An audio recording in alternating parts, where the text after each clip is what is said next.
Alors, bonjour ou bonsoir, ça dépend de là où tu te trouves au moment où tu prends connaissance de cette vidéo. Aujourd'hui, nous allons parler de l'élévation. Le Seigneur élève. Il peut te lever. Il peut s'agir d'une élévation professionnelle, une élévation politique, une élévation familiale. Dans tous les domaines, il arrive qu'il élève des gens. Aujourd'hui, il élève des personnes qui sont à la télé, enfin qui passent sur les réseaux sociaux. Il y a des influenceurs. Il élève des gens comme ça, il les met sous la lumière. Pourquoi il le fait? C'est de ça que nous allons parler. Parce qu'il y a une raison pour laquelle le Seigneur te donne de la visibilité. Mais avant de passer à notre sujet, il est important de rappeler que le Seigneur donne de la visibilité, le Seigneur donne de l'influence. Le Seigneur te lève pour que tu impactes d'autres vies, mais le diable le fait aussi. C'est un grand copieur, hein? Il fait de la contrefaçon. Il y a des tas de gens qui sont puissants, qui sont là dehors, dont tout le monde parle, qui sont en vue. Hein? C'est le bon mot, qui sont en vue, parce qu'ils sont allés faire des choses qui ne sont pas forcément bien, manipuler des esprits, la magie, la sorcellerie par-ci, par-là. Et du jour au lendemain, sortis de nulle part, on voit, ils deviennent de grandes personnes, des personnes d'influence. Le diable le fait également, mais nous allons parler de l'élévation qui vient uniquement de Dieu. Quand Dieu nous élève, c'est pour une raison. Et nous allons le voir avec l'histoire d'Esther. Allons dans le livre d'Esther. Mais avant d'y aller, nous allons d'abord essayer de résumer, de dire un peu de quoi ça parle de manière sommaire. Esther, c'est une jeune fille qui a perdu ses parents et qui se retrouve sous la, comment dire, qui est adoptée par son cousin qui s'appelle Mardoché, qui l'élève comme sa fille.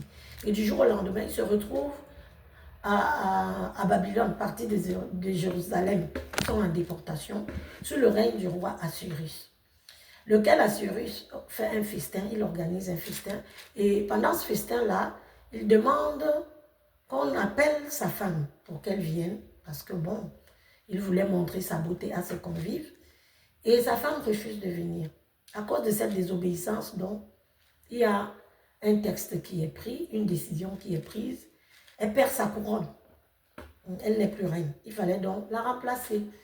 Et c'est pour ce remplacement donc qu'on a convoqué des jeunes filles vierges de partout, de tout le royaume. Et parmi ces jeunes filles vierges se trouve Esther. Or, il se trouve que Esther, pour Esther, il y a un plan que Dieu a particulièrement pour le peuple, enfin plus généralement pour le peuple juif qui vit là-bas. Parce qu'il va se passer quelque chose. Allons dans les Écritures d'abord. Dans le livre d'Esther, il est écrit dans le chapitre 2, à partir du verset 15.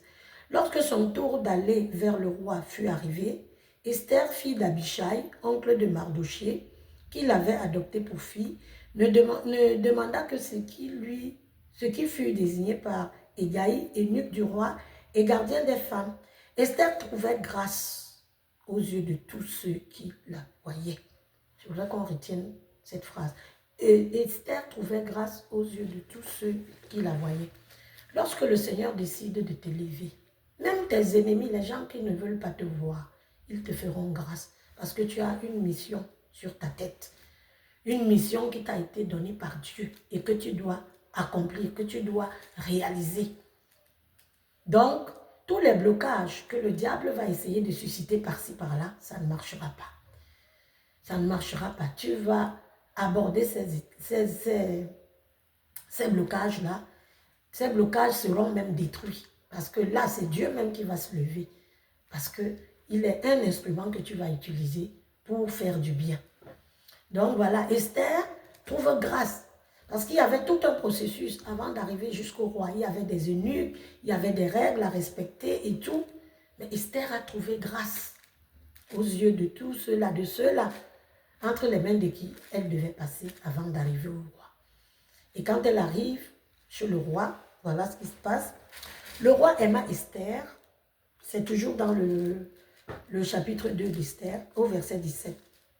Le roi aima Esther plus que toutes les autres femmes et elle obtint grâce et faveur devant lui plus que toutes les autres jeunes filles. Il mit la couronne royale sur sa tête et l'a pris reine à la place de Vasti. Voilà, elle a pris la place de Vasti. Quand elle arrive là-bas maintenant, il y a un problème. Il y a un problème, pourquoi? Pas par rapport à elle, hein, pas par rapport à sa place de reine, de nouvelle reine. Son oncle Mardoché, qui est à la porte du palais du roi, lui, il respecte, comme il croit en un seul Dieu. Il y a les règles à respecter. On ne se prosterne pas devant des personnes ou devant d'autres dieux. Qu'est-ce qui se passe? Un jour, Mardoché est au courant d'un complot contre le roi. Il dénonce le complot en question. Et on licencie les personnes qui étaient à l'origine de cette tentative de coup d'État en quelque sorte. Et certaines de ces personnes sont remplacées par un autre chef qui s'appelle Haman. Quand ce chef-là arrive, il y a une autre loi, un texte, une décision qui sort selon laquelle les gens, ceux qui sont à la porte, tous ceux qui sont autour du roi qui le voient, doivent fléchir le genou. Et en bon juif, Mardoché ne voulait pas le faire. Et cela a irrité Haman, ce nouveau chef-là. Il l'a pris en, comment je peux dire, c'est-à-dire qu'il a fait de lui, il a fait de Mardoché son ennemi juré. Il a dit, mais comment on sort une loi et des personnes comme ça qui ne sont même pas de chez nous, qui viennent d'ailleurs, viennent avec leur Dieu, ne veulent pas respecter cette loi en se prosternant, en fléchissant le genou comme tout le monde. Eh bien, je vais faire quelque chose pour mettre fin à cela. C'est donc comme ça qu'il amène le roi à prendre une décision selon laquelle on doit exterminer les Juifs. Voilà. Quand Mardoché est au courant de ça, il envoie la nouvelle à sa fille, en quelque sorte, puisque c'était sa fille adoptive, pour lui dire que voilà, nous allons être exterminés. Comme tu es maintenant reine, va intercéder auprès du roi. Et qu'est-ce que Esther lui répond? Esther lui dit, voilà, je ne peux pas le faire parce que on ne peut pas aller dans la présence du roi sans être convoqué, sans être appelé. Et effectivement, la règle était que si tu n'as pas été appelé par le roi, tu te présentes là-bas, tu vas être éliminé. Parce que quand tu arrives, le roi doit te présenter son sceptre d'or. S'il ne te présente pas le sceptre, tu es condamné. Esther essaye de faire savoir cela à son cousin, à son père adoptif. Il se fâche. Et qu'est-ce qu'il va lui dire? Lisons un peu ce que Mardoché va dire à Esther. Allons toujours dans le livre d'Esther, au chapitre 4, verset 13. Quand Esther fait savoir, envoie la nouvelle à son oncle, à son père adoptif pour lui dire que c'est difficile, je ne peux pas le faire, je risque d'être éliminé. Voilà ce que Mardoché lui répond, lui envoie comme message. Mardoché fit répondre à Esther. Ne t'imagine pas que tu échapperas seul d'entre tous les Juifs parce que tu es dans la maison du roi. Car si tu t'étais maintenant, le secours et la délivrance surgiront d'autre part pour les Juifs et toi et la maison de ton père, vous périrez. Et qui sait si ce n'est pas pour un temps comme celui-ci que tu es parvenu à la royauté. C'est sur cela que j'aimerais que nous nous attardions un peu. Et qui sait si ce n'est pas pour un temps comme celui-ci que tu es parvenu à la royauté. Effectivement, quand le Seigneur nous élève, quand le Seigneur nous met dans la lumière, c'est pour venir en aide, c'est pour secourir, c'est pour être la voix des sans-voix, c'est pour aider, c'est pour faire le bien à une catégorie de personnes. Cette élévation peut être de toute nature, hein. Elle peut être politique, elle peut être professionnelle, elle peut être beaucoup de choses. Elle peut être de n'importe quelle nature. Quand Dieu veut aider des gens, il ne viendra pas lui-même, il va se servir de quelqu'un pour les aider. Mais qu'est-ce qui se passe souvent quand Dieu nous donne une position sociale élevée où nous avons les gens sous notre autorité? Qu'est-ce que nous avons souvent tendance à faire? Nous les écrasons. Tapons le main sur la poitrine. Moi, je suis. Toi, quoi? Tu as eu la grâce. Parce que dès comme toi, il y en a des millions dans le monde. Si tu as été choisi, c'est un privilège. C'est un privilège que Dieu t'a fait. Ce n'est pas parce qu'il ne pouvait pas trouver quelqu'un d'autre. Il y en a des tas, des milliards même dans le monde, des comme toi. Mais tu vas commencer à faire comme si tu es exceptionnel. Exceptionnel en quoi? Tu as trouvé grâce. C'est parce que Dieu t'a choisi comme instrument pour aider, pour essuyer des larmes, pour consoler, pour porter la voix des gens qui n'ont pas de voix, pour ouvrir des portes pour ces personnes-là. Mais qu'est-ce que nous faisons souvent? On commence à se taper la main sur la poitrine. Pas d'humilité du tout. Et ce que nous devons faire, nous, pour les autres, nous le faisons parce que nous cherchons à prendre la gloire, à prendre la lumière. Non, c'est pas ça. Quand le Seigneur nous donne une position d'élévation, tu as été élu à un poste, tu as obtenu un mandat électoral, tu as été élu à un vote, tu as été choisi, tu es devenu député, tu es devenu maire, président de la République. Hein?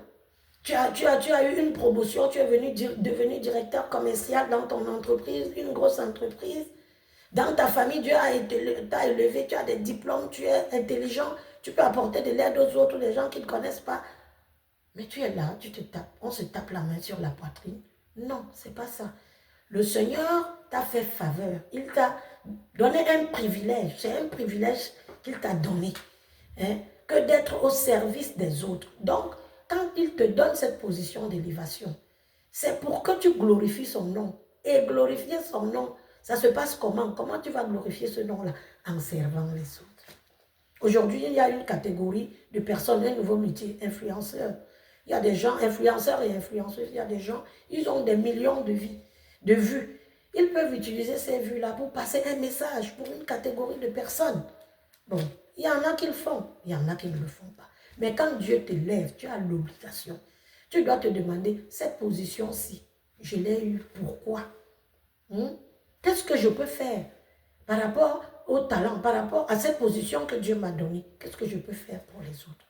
C'est la question qu'un enfant de Dieu devrait se poser. Et non essayer de faire comme si c'est son mérite, comme si ce sont ses propres efforts. Non. Oui, tu as peut-être fait des efforts, mais si Dieu a permis que tu sois à cet endroit-là, il aurait pu permettre à quelqu'un d'autre. Ce n'est pas le fait d'un hasard. Il veut juste t'utiliser. Donc, glorifie son nom. Et quand tu vas glorifier son nom en faisant du bien aux autres, tu recevras les miettes de sa gloire. Et laisse-moi te dire que ces miettes-là ne sont pas petites, c'est de grandes miettes. C'est de grandes miettes qui vont te donner aussi, qui vont t'ouvrir des portes pour ta vie personnelle. Mais d'abord, c'est pour certaines personnes que le Seigneur t'a donné cette position. C'est comme ça que nous, enfants de Dieu, nous devrions réfléchir et non nous taper la main sur la poitrine. Parce qu'il aurait pu choisir n'importe qui. Voilà. Donc, quand Esther dit ça à son oncle, à son père adoptif Mardoché, c'est même son cousin en fait, parce que leurs parents étaient des frères. Voilà ce que Mardoché lui dit. Mardoché lui dit, je vais répéter la phrase, je vais la relire, et qui sait si ce n'est pas pour un temps comme celui-ci que tu es parvenu à la royauté. Donc Dieu savait que son peuple juif serait exterminé. Donc il a préparé Esther pour que, quand ce moment-là arrivera, que Esther intervienne pour arrêter le plan de l'ennemi. Et c'est ce qui s'est passé quand Esther, son père adoptif Mardoché le lui a fait savoir. Elle a changé d'avis. Elle est entrée dans le champ. Elle a mis ses servantes dans le champ. Elle a demandé que tout le peuple juif jeûne 3 jours et 3 nuits. Et au sortir de ce jeûne-là, elle est allée devant le roi. Et elle a trouvé faveur. Au point où le roi, quand elle est arrivée, le roi lui a tendu son sceptre d'or. Et il lui a dit, ma reine, qu'est-ce que tu veux? Même si c'est la moitié du royaume que tu demandes, tu l'auras. Je vais te l'accorder. Donc, tout ceci pour dire quoi?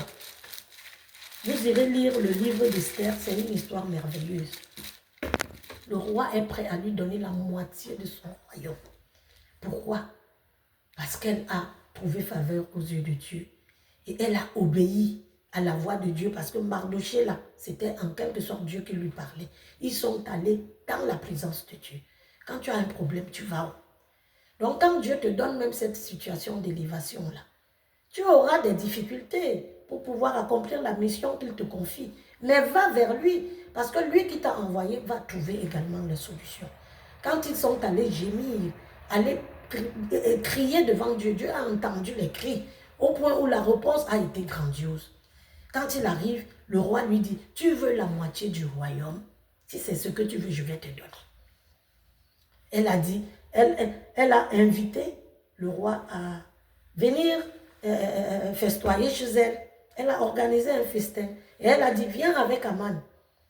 Quand le roi arrive là-bas, le roi lui dit, quelle est ta requête? Parce que le roi savait que ce n'est pas seulement le festin, ce n'est pas pour le festin qu'il est là. Elle a certainement quelque chose à demander. Elle dit au roi, revenez demain. Et demain, ils reviennent. Et c'est là qu'elle avoue au roi que il y a quelqu'un qui veut exterminer mon peuple, y compris moi-même dedans.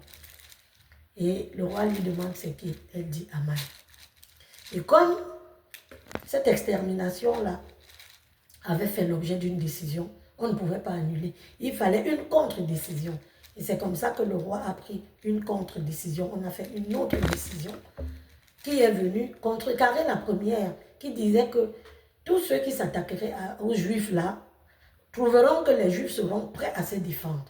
Donc, les Juifs se sont tellement bien défendus qu'ils ont eu le dessus. Et plusieurs même des personnes qui voulaient s'attaquer aux Juifs, ils ont renoncé parce qu'ils savaient que les Juifs avaient une réputation de ce que quand quelqu'un s'attaquait à eux, c'est lui qui perdait. Donc, beaucoup avaient renoncé. Ceux qui ont osé, ils ont été vaincus. Donc, voilà. Esther s'est tenue à la brèche avec son oncle et tout le peuple juif dans le jeûne et Dieu a arrêté.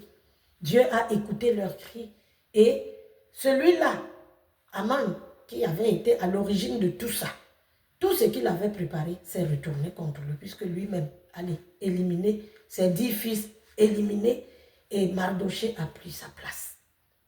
Tout ça pour dire quoi? Quand le Seigneur t'appelle, quand le Seigneur veut se servir de toi, rends-toi malléable. Mets-toi à la disposition du Seigneur et fais ce qu'il attend de toi. Quand il te donne une position d'élévation, ce n'est pas pour toi dans un premier temps, c'est pour d'autres personnes. Et quand tu fais ce qu'il te demande pour d'autres personnes, tu es en train de glorifier son nom. Et tu ne peux pas glorifier son nom et il te laisse comme ça. Tu as les retombées de la gloire de Dieu dans ta propre vie. Donc voilà ce que j'avais ce soir à dire par rapport à cette histoire d'Esther, que je vous invite même à aller lire. C'est une merveilleuse histoire. Je conseille souvent de commencer par le Nouveau Testament, mais je vous invite exceptionnellement à lire ce livre d'Esther, à lire toute l'histoire. J'ai juste mâché comme ça et relaté de manière sommaire, mais il y a beaucoup de choses là-dedans qui peuvent t'édifier. Donc, voilà, si tu as été vraiment touché par ce message et que tu veux faire partie de la famille de Dieu, tu peux répéter cette prière avec moi, après moi, en fermant les yeux. Seigneur Jésus, j'ai entendu ce message et je ne suis pas indifférente à cet appel que tu es en train de me faire parce que je sais que c'est un appel. Alors je dis, je réponds, je viens à toi Seigneur, je te donne ma vie. Viens et sois désormais mon Seigneur et mon Sauveur personnel. Je te demande pardon parce que j'étais dans l'erreur. J'ai péché contre toi. Pardonne-moi Seigneur. J'étais dans l'ignorance. Pardonne. Je sais, j'ai fait, j'ai dit, j'ai pensé à des choses qui ne t'ont pas glorifié, qui ont attristé ton esprit. Pardonne-moi mon Dieu. Quant à toi Satan, je n'ai plus rien à faire avec toi. Je te chasse désormais de ma vie. Tu n'en fais plus partie. Désormais, je marche en nouveauté de vie avec mon Dieu. Au nom puissant de Jésus-Christ, j'ai prié. Amen. Si tu as fait cette prière, tu peux commencer la lecture de la Bible. Tu peux commencer, je te conseille de commencer par le Nouveau Testament. Il est plus accessible pour les débutants. Mais de temps en temps, tu peux aller comme ça, piquer quelques histoires dans l'Ancien Testament, telle que cette histoire d'Esther. Il y a aussi l'histoire de Samuel, pour celles-là qui ont des problèmes pour procréer. La mère de Samuel était stérile. Vous pouvez lire son histoire, ça va vous remonter le moral. Ça peut même vous aider pendant que vous êtes en train de chercher un enfant. Donc voilà, que le Seigneur vous bénisse. Je vous souhaite de passer une excellente semaine au nom de Jésus-Christ. Amen.